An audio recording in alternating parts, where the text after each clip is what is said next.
Kata gue sih Laili diem deh. Oke, ini gue mau lurusin sedikit ya. Jadi gini, Jess, Fail dan Laili ini itu bukannya mau nimbrung gitu loh. Cuma mereka ngasih tahu, mereka infoin ke gue kalau si Zizi ini mencoba untuk approach mereka. Jadi gue cerita sedikit ya. Jadi si Zizi ini menghubungi Laili. Kalau gue baca dari DM-nya itu sih mengarah ke dia meminta pembelaan dari si Laili. Dia meminta untuk Laili ini speak up atas sudut pandang dia, ya. Putri Nikita Mirzani, Laura Mejani alias Loli kembali menjadi sorotan publik. Itu bisa terjadi karena Loli belum lama ini diisukan hamil di luar nikah. Seorang TikToker bernama Laili Syahda turut merespon isu tersebut, mengaku kenal dekat dengan Loli dan membantah soal isu kehamilan di luar nikah yang dialamatkan kepada Loli. Merespon pernyataan itu, mamanya Loli angkat bicara. Tak hanya sekedar buka suara, Nikita Mirzani bahkan mengaku sudah tahu Loli hamil dari 1 bulan yang lalu. Mengejutkannya, Nikita Mirzani tampak tahu sosok lelaki yang menghamili putrinya. Setelah dilabrak Nikita Mirzani, Laili angkat bicara dan merasa ditipu oleh Loli karena bukti-bukti yang diberikan Loli seperti foto menstruasi dan hasil tes pack itu adalah palsu. Laili pun meminta maaf kepada Nikita dan Mail asistennya karena sudah terlalu jauh berkomentar tentang apa yang terjadi. Tak semudah itu meminta maaf. Netizen pun beramai-ramai menghujat Laili yang terlalu kepo terhadap urusan orang lain. Netizen menilai Laili Syahda hanya perlu duduk diam dan mendengarkan Nikita Mirzani selaku ibu dari Loli yang tahu luar dan dalamnya Loli. So, gimana menurut kalian? Komen. Itu ada konten creator yang namanya si Laili. Tahu kan lo? Laili. Gimana sekarang? Malu kan lo? Lagian lo kenapa sih? Hah? Ikut campurnya kebangetan banget. Udah bikin konten aja tapi lu ikut campurnya sampai kayak belusukan gitu. Lu apa detektif lu? Detektif apa gimana sih? Boleh nimbrung-nimbrung. Gue juga sering juga bikin konten nimbrung-nimbrung, tapi kayak sampai dalam-dalamnya kayak lu harus pelajari gitu. Nggak perlu, say. Tuh akhirnya malu kan lu? Salah info kan lu jadinya. Kalau bikin konten itu tuh ya udah seputaran pendapat lu aja, seputaran kasus apa gitu, pendapat lu gitu. Udah, nggak perlu juga lu belusukan sono sini. Ya elah, pencari fakta Najwa Shihab lu. Apa bagaimana sih? Mending kalau yang lu woro-woro itu tuh fakta, taunya hoax tuh kan? Gimana ceritanya? Udahlah hoax, lu ngerasa ketipu pula. Double malu deh tuh kan jadinya. Ini kayak gue nih Laili ya kan, sambil minum jus ya kan, mantau scrolling TikTok gitu, apa nih yang lagi seru nih gitu. Baru lu berkoar-koar, baru pendapat lu apa, nggak apa-apa gitu. Tapi kalau lu sampai belusukan gitu, jatuhnya lu kayak kepo lu. Lailia nggak tuh? Seneng, puas lu sekarang ngelihat emaknya nangis di TV hanya gara-gara viti-viti lu yang menjebak.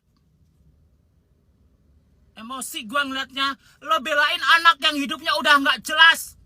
Lo belain anak yang hidupnya udah nggak benar.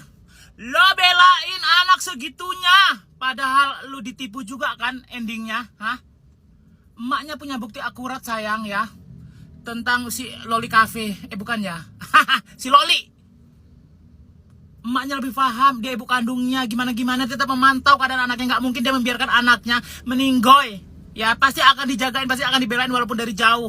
Lu siapa? Hah? Garda terdepan lu. Lu gardu listrik cocoknya.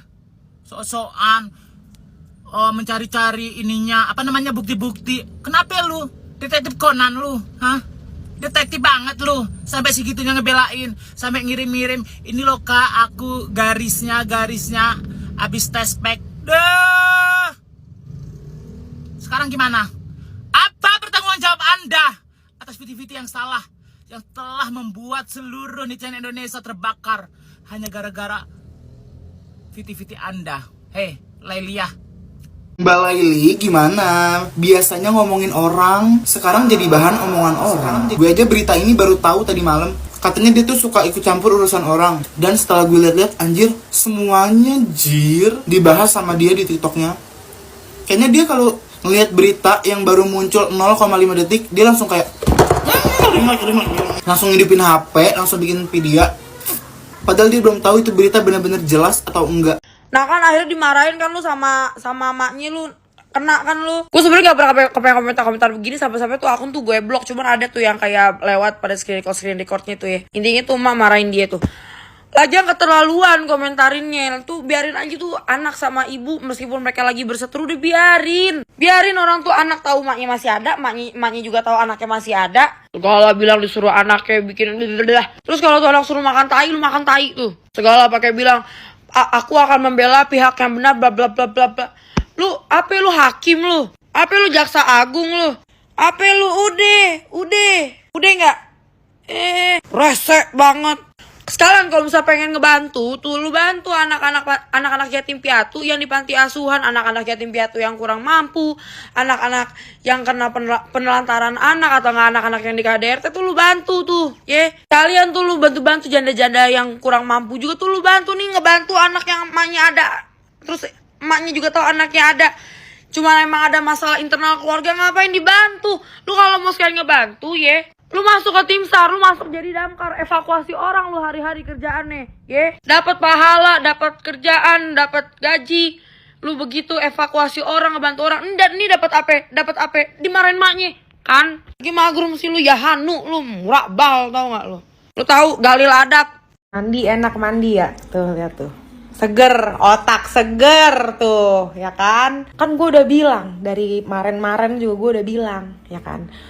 Kalau mau komenin masalah yang viral, komenin aja masalah yang viral, tapi gak usah. Maksudnya gue juga suka komenin yang viral-viral, suka banget, ya kan? Tapi gue komen tuh sesuai sama isi otak gue gitu. Kayak misalkan gue lihat kayak yang kemarin ibu-ibu polisi, atau misalkan yang ngomenin poster ibu-ibu tuh, itu kan gue bikin gue gedek sendiri gitu. Udah, tapi jangan komen urusan pribadi orang. Maksudnya gue juga ngomongin soal mbak-mbak yang ituin poster ibu-ibu sama kayak netizen. Gue beranggapan gue sama kayak netizen, udah. Nggak harus gue ngechat ibu-ibunya, terus gue tanya gimana perasaan anak ibunya digituin, terus gue mbaknya kenapa ketawa. Kan nggak harus kayak gitu. Itu jatuhnya lo bukan komentarin masalahnya, bukan. Itu jatuhnya lo mau masuk ke dalam masalah itu, gitu. Itu namanya. Enggak, maksudnya logikanya nih ya, kayak misalkan kasus Loli, gue juga sering kok ngomenin Loli. Tapi kan gue ngomeninnya apa? Pulang Loli, gitu tuh. Pulang Loli, tuh. Malu makan kepiting Alaska, lu kagak diajak. Udah begitu aja. Kagak usah sampai nelponin Loli, lu kenapa lu kagak pulang? Bukan urusan kita. Kita bukan keluarganya, bukan urusan kita. Kan sekarang lu jadi dimarahin sama mak kandungnya. Ya kan? Karena siapa? Karena lu sendiri ikut campur urusan orang. Terus sekarang udah begini bagaimana lu? Kicap kan lu monyet? Dah, apa kata gua? Kayak masalah hidup lu sedikit memang? Hah? Kalau masalah hidup lu sedikit nih gua kasih tambahan. Gua banyak banget ini. Cicilan, bayar listrik, pay letter, buset banyak banget. Sekali lagi buat lu, stop komenin sesuatu di luar kapasitas lu. Ya, tolong banget nih, ya.